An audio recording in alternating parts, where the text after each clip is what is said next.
नमस्कार, आप देख रहे हैं आज तक। आपके साथ मैं हूं सईद अंसारी। जम्मू कश्मीर में टारगेट किलिंग पर संग्राम छिड़ा हुआ है। शोपियां में कश्मीरी पंडित सुनील कुमार भट्ट की हत्या के बाद जम्मू में कश्मीरी पंडितों में जबरदस्त गुस्सा है। कश्मीरी पंडित मांग कर रहे हैं कि सभी कश्मीरी पंडित कर्मचारियों को श्रीनगर यानी कि घाटी से जम्मू शिफ्ट कर दिया जाए। आज जब कश्मीरी पंडित जम्मू में सड़कों पर उतरे तो ट्रैफिक जैम हो गया। परिणाम पुलिस को सख्त होना पड़ा।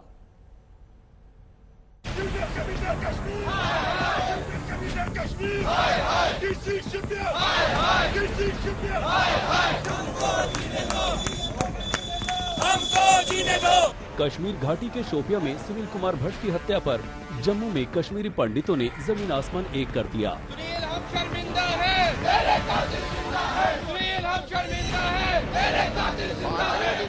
कश्मीर पंडितों को सुरक्षा देने में नाकामी और पंडितों को घाटी से जम्मू शिफ्ट करने की मांग को लेकर ये सड़कों पर उतरे। इस दौरान प्रदर्शनकारी जम्मू के तवी ब्रिज पर पहुंचे। प्रदर्शन की वजह से जब ट्रैफिक जाम लगा तो पुलिस ने सख्ती की। प्रदर्शनकारियों को हिरासत में लिया जाने लगा। इस कार्रवाई से कश्मीरी पंडित कर्मचारियों का गुस्सा चरम पर आ गया। उन्होंने नेताओं के साथ साथ जम्मू कश्मीर पुलिस के खिलाफ भी नारेबाजी की। इधर जम्मू में गुस्सा भड़का है तो उधर शोपिया में सुनील कुमार भट्ट का परिवार संवेदना जताने आए शोपिया के डिप्टी कमिश्नर पर भड़क गया।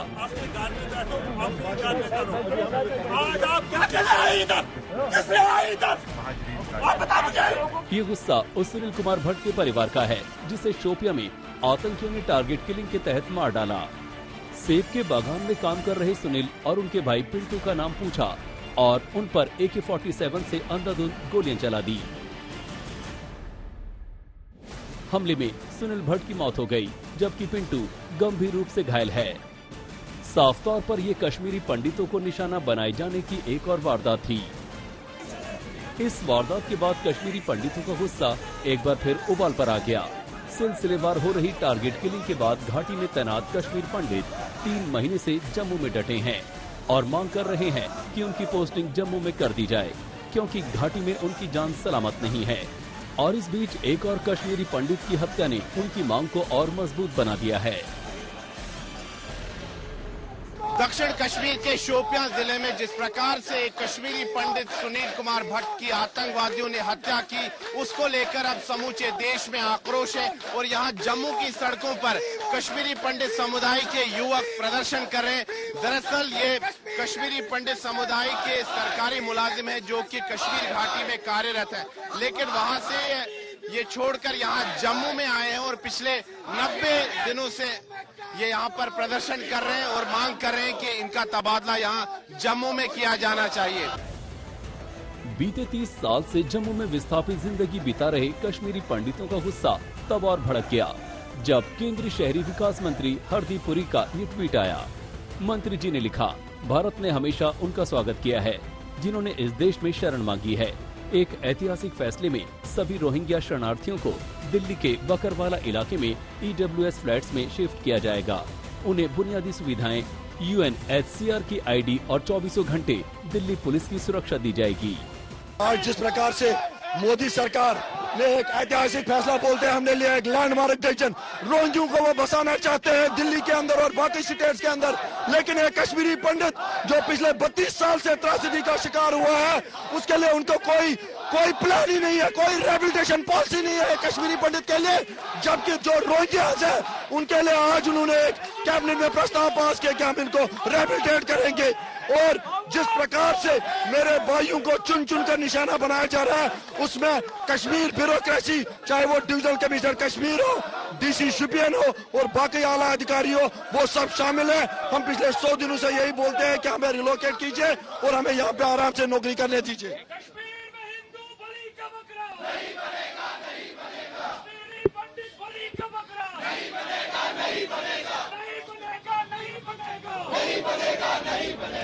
कश्मीरी पंडितों का आरोप है कि रोजगार के नाम पर उन्हें कश्मीर में बलि का बकरा बनाया गया है। अगर ऐसा नहीं है तो फिर सरकार एक के बाद एक जारी टारगेट किलिंग को रोकने में नाकाम क्यों है? आज वो उन कश्मीरी पंडितों को आप बिल्कुल ही अनसेफ कर दिए और वो इसलिए अनसेफ हो रहे हैं क्योंकि आपकी सरकार ने उनको के सेफ्टी प्रोवाइड करने में सरासर नाकाम साबित हुई है और कश्मीरी पंडित तो अब कश्मीर छोड़ के जाना चाह रहे हैं। हमने और आपने देखा कि वो प्रोटेस्ट कर रहे थे रोडों पर आकर, उनके एनक्लेव्स को रातों में पुलिस बंद कर दी थी कि वो निकल कर ना जाए कहीं। तो ये मोदी सरकार की नाकामी का एक और मिसाल है कश्मीर में, और इसकी पूरी जिम्मेदारी जो है वो भारतीय जनता पार्टी और उनकी सरकार पर आती है कि उन्होंने वो कश्मीरी पंडितों को उनकी जान की हिफाजत करने में नाकाम साबित हो रहे हैं। अब बिहार और देश के जो मजदूर हैं, प्रवासी मजदूर हैं, वो भी कश्मीर में काम कर रहे हैं, उनको भी निशाना बनाया जा रहा है। तो ये सवाल जो है देश के प्रधानमंत्री को देना चाहिए था। इस बात का जवाब जो है गृह मंत्री को देना चाहिए, रक्षा मंत्री को देना चाहिए, बीजेपी को देना चाहिए। आपने बड़े बुलंद बांग दावे किए थे, अब क्या हुआ उन दावों का? और पहली बार सारी दुनिया ने देखा कि लाखों की तादाद में कश्मीरी नौजवानों ने हाथों में तिरंगे झंडे लेकर आजादी का अमृत महोत्सव बनाया।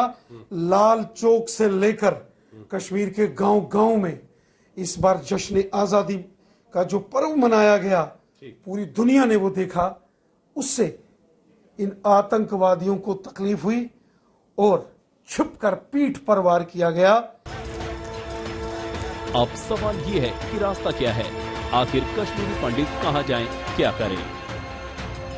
ये हाइब्रिड टेररिज्म का दौर है और ये बहुत बड़ी चुनौती है सुरक्षा बलों के लिए। इसीलिए रणनीतियां बनाई जा रही है, नई रणनीति बनाई जा रही है ताकि इस आतंकवाद से निपटा जा सके। सुरक्षा बलों को कुछ हद तक सफलता भी मिली है, लेकिन अभी भी हाइब्रिड टेररिज्म का खतरा बना हुआ है। टारगेटेड किलिंग्स का सिलसिला लगातार जारी है और यहाँ इस समय जम्मू की सड़कों पर कश्मीरी पंडित समुदाय के जो सरकारी कर्मचारी हैं, जो कि वास्तव में कश्मीर घाटी में कार्यरत थे, लेकिन अब ये जम्मू लौट आए हैं, क्योंकि जिस प्रकार से वहां लगातार टारगेटेड किलिंग्स हो रही है अल्पसंख्यक हिंदू समाज के लोगों की, उसको लेकर इनमें भय उत्पन्न हो गया और पिछले 90 दिनों से यहाँ पर ये प्रदर्शन कर रहे हैं और मांग कर रहे हैं कि इनका जो तबादला है वो जम्मू कर दिया जाना चाहिए। दरअसल कश्मीर घाटी में 2021 से ही टारगेटेड किलिंग का सिलसिला जारी है। माखनलाल बिंद्रू, सुखविंदर कौर से लेकर राहुल भट्ट और अब सुनील कुमार भट्ट तक कश्मीरी पंडितों को निशाना बनाकर की जा रही हत्या जारी है। ऐसे में इनकी मांग यही है कि अगर सरकार दूसरे देशों से आए रोहिंग्या शरणार्थियों को दिल्ली में बसा सकती है, तो कश्मीरी पंडितों को जम्मू शिफ्ट करने पर गंभीर क्यों नहीं है? सुनील जी भट्ट, जम्मू, आज तक। सुनील कुमार भट्ट की हत्या उस समय कर दी गई थी जब वो शोपियां के अपने सेब बागान में अपने भाई के साथ काम कर रहे थे। उनका परिवार वर्षों से कश्मीर में रह रहा है। 1990 के सबसे खौफनाक खतरनाक दौर में भी उनके परिवार ने कश्मीर को नहीं छोड़ा, मगर इस बार टारगेट किलिंग का दौर शायद ऐसे लोगों पर भारी है और ऐसे लोगों को विशेष तौर पर निशाना बनाया जा रहा है। इस हत्या के आरोपी की पहचान हो चुकी है। आतंकी आदिल वानी पुलिस के हाथ आने से पहले भाग निकला, लेकिन पुलिस ने उसके घर वालों को गिरफ्तार करके उसका घर जब्त करने की कार्रवाई शुरू कर दी।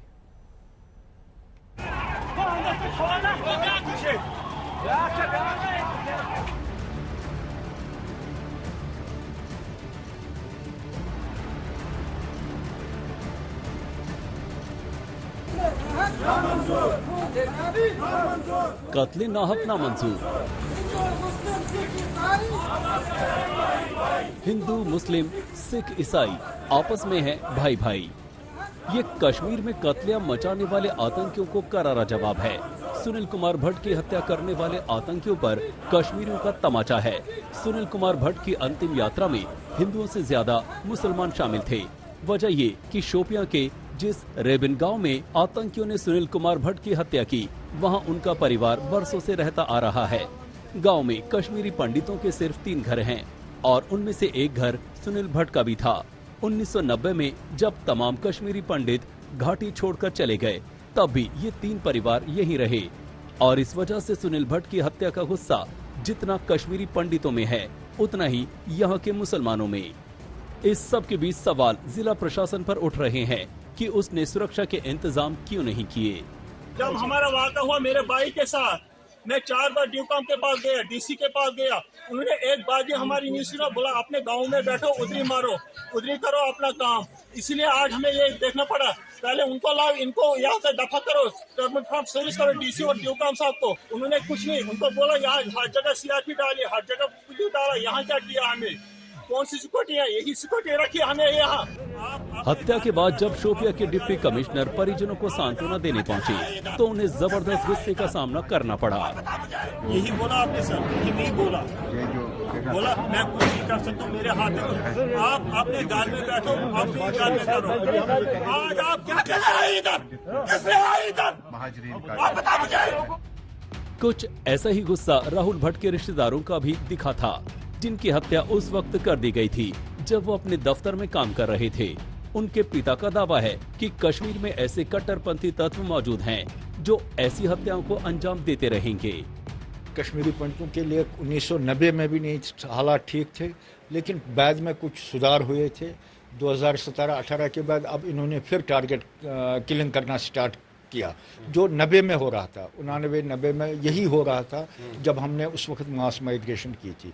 और 90 के दौर के बाद अब ये 2020-21 से स्टार्ट हो गया कि अब ये टारगेट किलिंग कर रहे हैं और खासकर बार बार एक ही कम्युनिटी पर हमला कर रहे हैं। काफ़ी लोगों का और भी साथ होता है, तो उसमें ये नहीं कह सकते हैं। और कश्मीरी पंडित जो इक्का दुक्का किसी कॉलोनी में रहना है, सबको सिक्योरिटी फराहम करना, ये बड़ा मुश्किल होता है इस तो आपको लगता है वहाँ अलगाववाद अभी भी अपने चरम पर है? नहीं, वो तो है ही है, वो तो लग रहा है।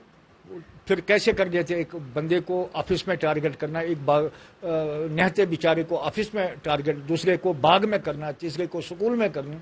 तो जब तक एक्टिवनेस वहां नहीं है मिलिटेंटों की, तो ये कैसे होता है?